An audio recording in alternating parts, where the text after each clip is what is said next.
अस्सलाम वालेकुम रहमतुल्लाहि व बरकातुहू।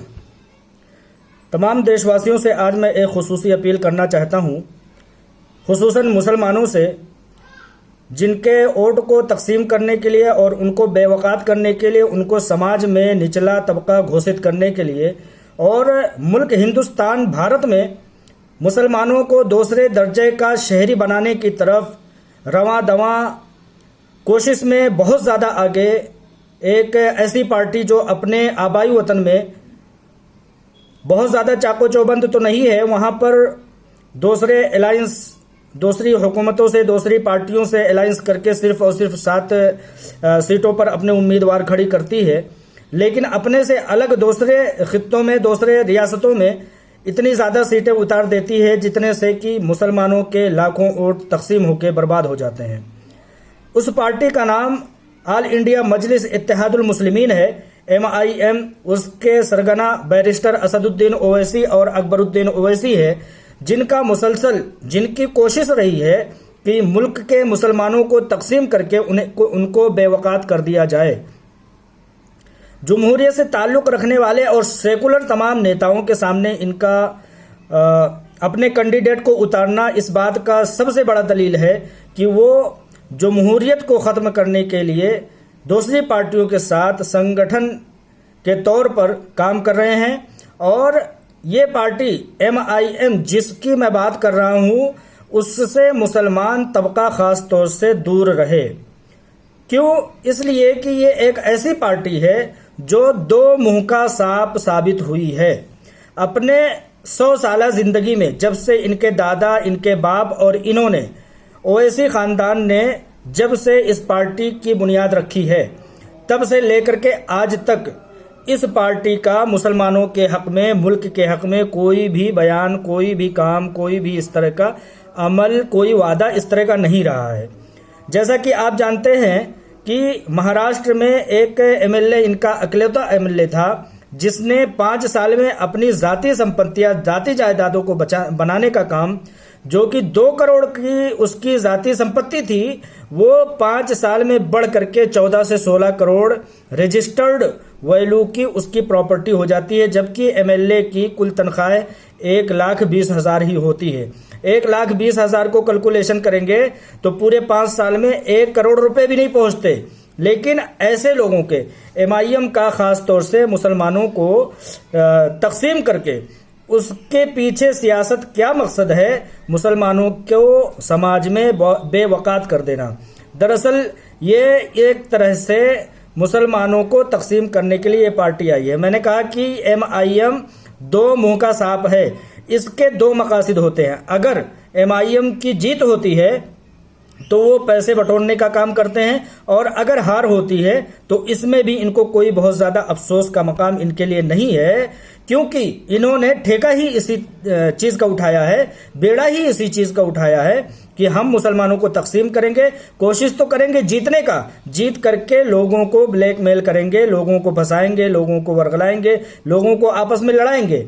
अगर जीत नहीं सके तो अपने आकाओं से जो इन्होंने साठगांठ किया है, उस काम पर तो ये खरे उतरते ही उतरते हैं। 2,000, 4,000, 10,000, 20,000 जो वोट इन्होंने बर्बाद किए MIM वालों ने, उसी का इनको पहले ही पैसे दे दिया जाता है। इसीलिए आज तक देखा होगा आपने कि इस पार्टी ने, MIM ने आज तक किसी भी पार्टी से कोई अलायंस करने की, कोई समझौता करने की, कोई भी इत्तेहाद करने की कोई भी कोशिश नहीं की। पूरे मुल्क में कोई ऐसी मिसाल नहीं मिलेगी। MIM का आप देखेंगे कि इनका कोई भी काम बुनियादी तौर पर नहीं है जिससे मुसलमान और पिछड़ा तबका जो है वो ऊपर आए। इस तरह का कोई काम इनका नहीं है। इनके वादे किसी तरह के समाज के लिए नहीं है। इनके वादे मुसलमान समाज के लिए किसी भी तरह के नहीं है। इन्होंने आज तक तालीम पर बात नहीं की, इन्होंने आज तक रोजगार पर बात नहीं की, इन्होंने आज तक मुसलमानों की माईशत के लिए बात नहीं की, इन्होंने आज तक किसी तरह के बहबूद के काम के लिए बात बिल्कुल नहीं की।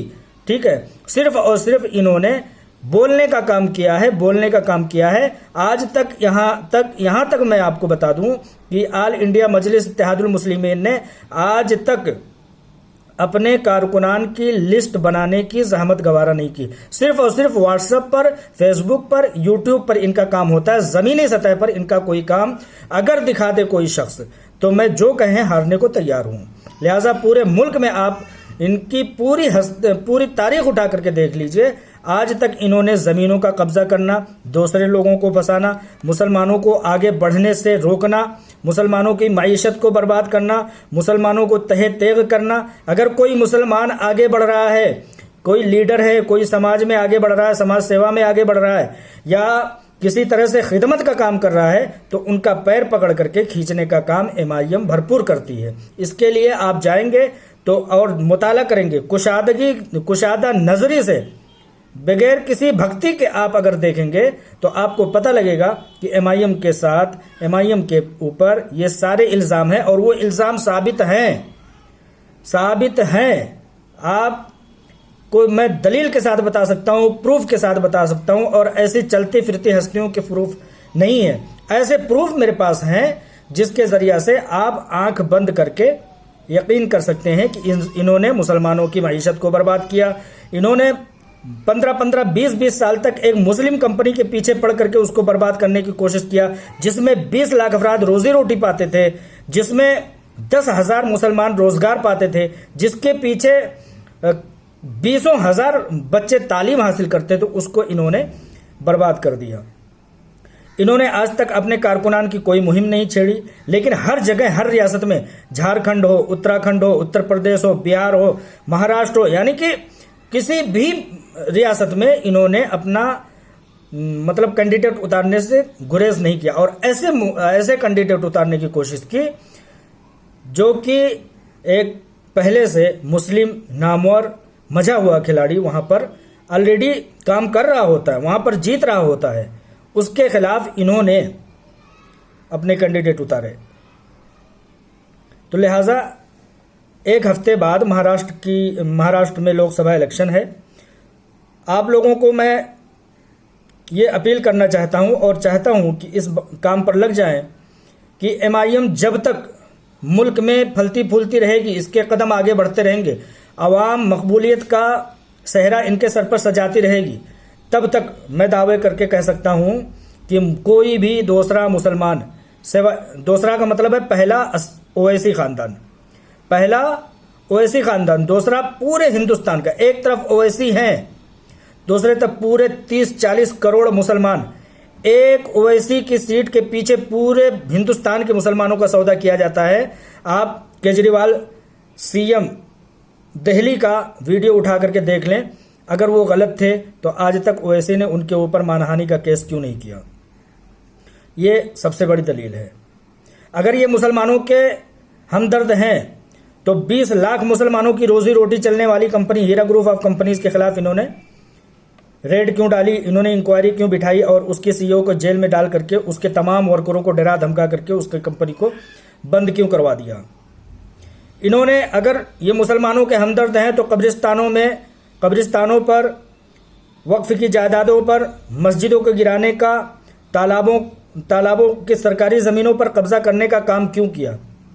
अभी आज ही इनके एक वर्कर की एक वीडियो आई है और उन्होंने बताया जो वर्कर हैं इनके MIM के, उन्होंने बताया कि हम हर तरह का इलीगल काम करते हैं, अगर सरकार चाहती है तब भी हम पानी का कनेक्शन किसी को देते हैं, अगर सरकार नहीं चाहती है तब भी हम बिजली का कनेक्शन किसी को देते हैं, हर तरह का काम वो इलीगल करते हैं। उनके आज के वीडियो में ये चीज़ प्रूफ होकर के सामने आया। लिहाजा तमाम महाराष्ट्र के मुसलमानों से मैं ये कहना चाहता हूँ कि आप लोग होश के नाखून लें, ऐसी पार्टी को बिल्कुल अपना महंगा वोट ना दें जिन्होंने आज तक सिर्फ और सिर्फ मुसलमानों का सौदा किया है, मुसलमानों को बर्बाद करने की कोशिश की है, मुसलमानों को तहे तेग करने की कोशिश की है, अपनी एक सीट के पीछे पूरे 30 से 40 करोड़ मुसलमानों का सौदा करने का काम किया है। लिहाजा ऐसी पार्टी को एक वोट भी देने का काम ना करें और ऐसे लोगों को तो बिल्कुल वोट ना दें जिन्होंने आज तक, यानी कि MIM ने आज तक तालीम की बात नहीं की, रोजगार की बात नहीं की, बच्चों के आगे बढ़ने की बात नहीं की, बच्चों के खेल के बारे में बात नहीं की, मतलब कि समाज के किसी भी काम के बारे में आज तक इन्होंने बात नहीं किया। लिहाजा मैं आप तमाम लोगों से अपील करना चाहता हूं कि आप लोग अपने आप भी ये चीज़ गांठ बांध लें और अपने तमाम अकरबा व रिश्तेदार को ये बात बता दें कि MIM को एक वोट भी नहीं जाना चाहिए। ये एक हिंदुस्तान के मुसलमान भाई की अपील है। मैंने बहुत करीब से सारी चीज़ें देखी है, इसलिए मैं ये बता रहा हूँ। आप लोग भी जिस दिन नजरें दौड़ाएंगे, आप लोग भी देख लेंगे कि इनका एक MLA महाराष्ट्र में, जिसने अपनी 1 करोड़ 2 करोड़ की जायदाद को 15 करोड़ 16 करोड़ में बढ़ाने का काम किया है। बेनामी पता नहीं कितने होंगे। इम्तियाज़ जलील, जिसने कि सबसे पहला काम MP बनने के बाद सबसे पहला काम ये किया है कि मुसलमानों के खिलाफ पार्लियामेंट में बयान दिया है। तो लिहाजा मेरी इतनी सी अपील आप लोग हर तरह से कबूल करें, और मैं आप लोगों से तहे दिल से ये अपील करना चाहता हूँ कि MIM को बुरी तरह से हार का सामना करना पड़े, इस तरह की हर लम्हे कोशिश कीजिए, क्योंकि ये पार्टी मुल्क में मुसलमानों के भाईचारे के लिए, मुल्क में आपसी इत्तेहाद के लिए, हिंदू मुस्लिम इत्तेहाद के लिए बहुत ज़्यादा ख़तरनाक है। अगर आप देखना हो तारीख उठा करके देख लीजिए। अस्सलाम वालेकुम व रहमतुल्लाहि व बरकातुहू।